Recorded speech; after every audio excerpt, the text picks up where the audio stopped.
myself. Oh no, give me that cell. I gotta go like Cobain. 8 years to the grave, gone insane. My blood got propane. How you gon' go and throw my name with shame? Already cross-faded, making it to the disco. I hate it, and you know how this goes. You framed it, picture painted in my room. This that real life shit, none of Zoom. Got the scene in it. Make sure you subscribe. What's to up, y'all? It shows the most. That's the most. JerCrispy, what making a video?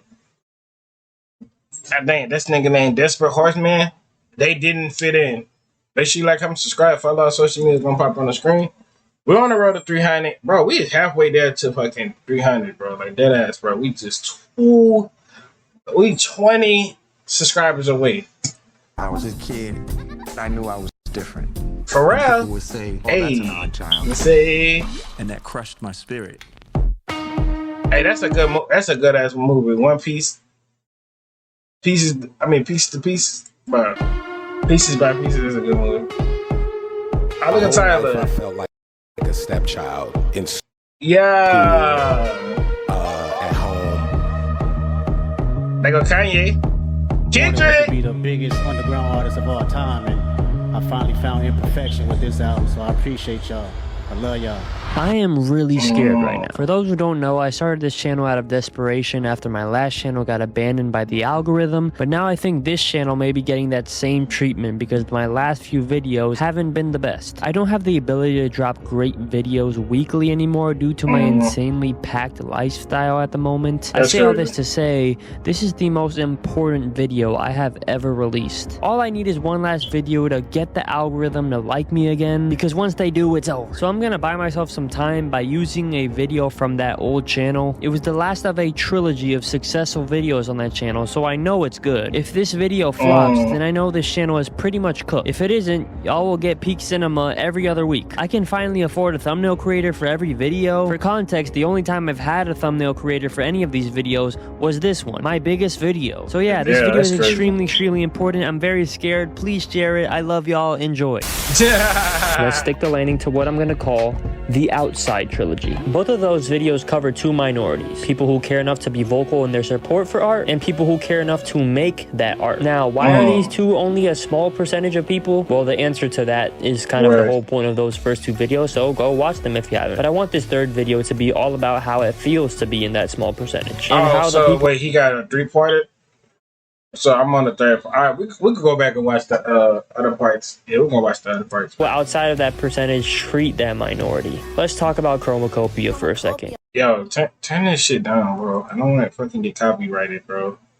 On some bullshit, bro. Turn this shit down. I'll let you guys know off rip, I'm in love with it. It's all about never dimming your creativity despite all of the societal pressures telling you to conform the more you age. Hey, which is white boy talking that shit. Y'all man, that me got something for my last video that dropped 2 days before Chromacopia. So yeah, this album hit me hard. It's kind of the soundtrack to my life right now. Tyler lives in a country where the average male is white, straight, monogamous, and has a wife and kids. But Tyler himself is black, bisexual. Monogamy is not for him and is not ready for children. And this is just what he's feeling now because he's getting older, but Tyler has always stood out from what is considered normal. Not only when he first got big with Odd Future, but even before that. There's plenty of interviews where he talks about growing up and feeling like an outsider. My whole life, I felt like a stepchild.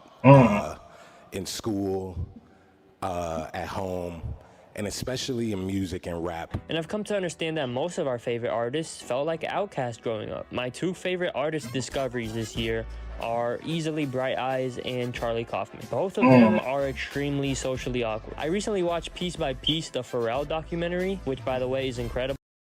9 out of 10, so go watch it again. It's flopping. But in it, he talks about feeling different growing up. Do you know why it's become such a trope in movies for the loser nerd kid to get bullied and at the end he gets the girl that he wants? It's because the people writing these movies are those same nerds. They are writing out the story they wanted to happen to them growing up. I don't know about you guys watching this, but this was pretty much my exact experience when I was growing up. The older I got, the more I fell in love with art, but because of the capitalist society we are in that I described in the first 2 videos, that is far from the norm. And a lot of people just don't understand what that does to a teenager. I knew I was different, and and people would say, oh, that's an odd child. That's crazy. And that crushed my spirit. To feel different, to feel like you don't have anybody to talk to about the things you are passionate about. Now, some people are lucky enough to go to art schools, or some people can easily find groups where being different is the norm. Some people grow up not giving a shit that they're different and don't care how other people perceive them. But hopefully, I'm not the only one when I say this, that I don't fall into any of these categories. Feeling different just made me feel alone and pretty depressed. And it be like that though, because like, bro, like you really ain't got nobody to be like you could relate on or back off on sometimes. So like I kind of feel what half of the artists think. You really ain't got no friends when you in school like that, bro. Like you just got yourself. You feel like you missed out on a lot of things. Like you not important to like a lot of people and shit like that. And it was like at one point in time I felt like that, bro. Like I think like last year I felt like that. Like, I felt like I was not important to a lot of people in my life. And I felt like people were just not respecting how all the things I did for them and all that stuff. So yeah. it's a terrible cycle of sadness that really fucks with your self-esteem because you're different from other people, so you don't have as much friends, which leads to you having a lot more alone time. And when you're alone, you start overthinking. And what you start telling yourself and eventually believing when you overthink, a bunch of harmful things that over time really mess with you. I don't belong. Everyone else has it figured out but me. Nobody will ever love me. And if anybody relates to this, they know that I'm just scratching the surface. That self-hate talk is insane. And I still low-key do feel like this, like today I do feel like it's like damn, it's crazy. I be seeing everybody else be having their fun times in life. Everybody going to clubs, everybody going out of trips to eat, everybody got a car, everybody doing stuff and shit, and I feel like I'm just left out staying in this house making music and doing YouTube for y'all guys, doing this content because I love doing content and I want to be a famous YouTuber one day and a famous streamer too, and a famous artist. That's like my main 3 goals I want to be before I decease from this earth. I want to be them 3s. I want people to recognize me for generations of long time. I want people to know my music. I want people to know my YouTube. I want people to know my streams. Like, damn, yeah, we knew JerCrispy like that. Yeah, he's a funny guy. Oh my God. And that's why I just be saying, y'all, we on the road to 300. And I never gave up. And I'm telling you, I'm never going to give up on nothing. And I feel like I got a goal and I'm going to stick to this goal. I don't give a fuck how long it's going to take me to get to this 1,000 subscribers, millions, 2 million, or like 4 or 5 million. It's going to take us a little minute to get there. But hey, we're going to get there eventually. I gotta keep my head high and let the man above do his work, bro. That's all I gotta do. Period of time is just ugly. But we aren't Tyler, the Creator, or Pharrell Williams, who were embraced for their weirdness. Right. Got a lifestyle that spoils them for being different. We were rejected for it. And a lot of people grow up and understand that a lot of people just don't understand that they're different. A lot of other people try to fit in so hard that they eventually do. But this is far from the majority. A lot of us develop habits because of this low self-esteem. Things like terrible social anxiety, porn addictions, eating our pain away. So what do the other people do? The lonely that aren't showered with Kanye West level praise. What should they do to make it to the other side and finally love themselves? The answer is no. Bear with me for a second because I got 2 points I want to get to here. You could do something, but it's like it's gonna take time to do what you wanted to do in that process of, whatever state you're going through. Like, I'm just telling y'all this. I've realized in the past year is that most cliches are true. And the cliche that you should love yourself just the way you are is one of those. Much like creativity gets stripped away from you the more you grow up, so does your self-love. But there was a point in everyone's life where they loved themselves. Nobody hates themselves the second they get farted out of their mom's There is a point in most people's lives where they stop loving themselves. You gotta do some thinking, some reflection on what that point is, or maybe it's multiple points. For example, for me, it was mostly feeling like an outsider in high school, but thinking back to my childhood, I realized patterns of conformity that allowed me to be affected so strongly by everything that happened inside high school. Once I understood where everything came from, I immediately understood why I felt so much self-hatred, and I understood that self-hatred is just illogical, and that's just not for me. That's literally most people on the planet. There's no real reason to actually hate yourself unless you're like a rapist, murderer, man, which if you're watching this video, you're not, I hope. At the end of the day, we're just products of our environment. We are just a collection of everything that has happened to us. But you are your own unique collection of things, and you should love that collection of things and embrace that as opposed to conform. Like I said earlier, I've been doing YouTube for so long with no success. My team.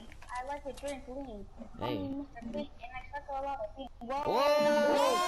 But every video I made was conforming to make more digestible content. But when I made my most me video ever, which was my last video, it got the strongest response to any of my videos ever. What if I made a video that was less representative of who I am and was more for the algorithm? The comment sections would be so dry. It wouldn't be me interacting with people that are geeks like me. Which leads to my second biggest point in this video, empathy. Kendrick addresses his ugliest truths on Mr. Morale and comes out on the other side loving himself. Tyler is doing the exact same on Chromacopia. It's no coincidence that all of the highs I'm hitting in life currently are coming right after I made an album confronting my darkest traumas. It is possible to love yourself even when you understand how flawed you are. The same way you can love your flawed family or friends, which is exactly why I bring up empathy. Both Kendrick and Tyler humanize people around them that other people just wouldn't. Tyler embraces a girl who lives out her sexual fantasies, the type of fantasies that would get judged by most people. Kendrick does one of the most challenging things he's probably done in his career and attempts to humanize Kodak Black and understand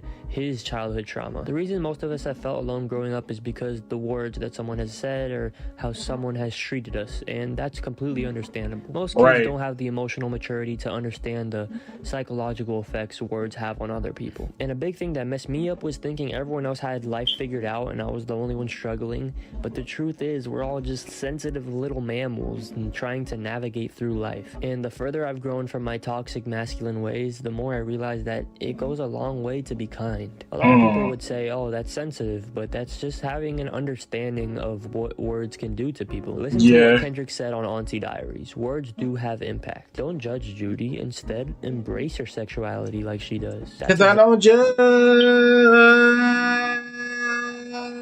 Judy.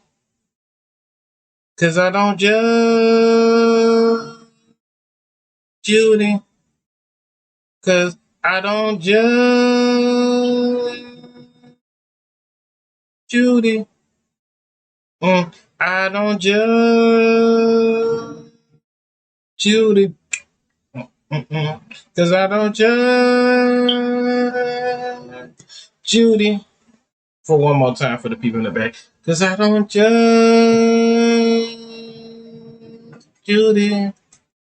Exactly why I think Tyler put Sticky right after Judge Judy. Tyler feels inspired to embrace his sexuality, and his girl died, so he dropped the Diddy Party anthem right after. So the big cliches of this video are: be yourself, be kind, realize you're different, and love that you're different. Because the people who don't are the exact people I've been criticizing for this entire trilogy. You are you, and nobody else on this planet can be you, so don't conform. So in conclusion, don't you ever dim your light for any of these motherfuckers.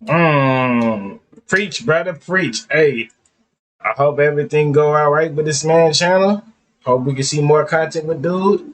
If y'all keep liking it, we're gonna come back and watch the other ones. See y'all when I see y'all. Lay y'all to the bottom of my heart and out.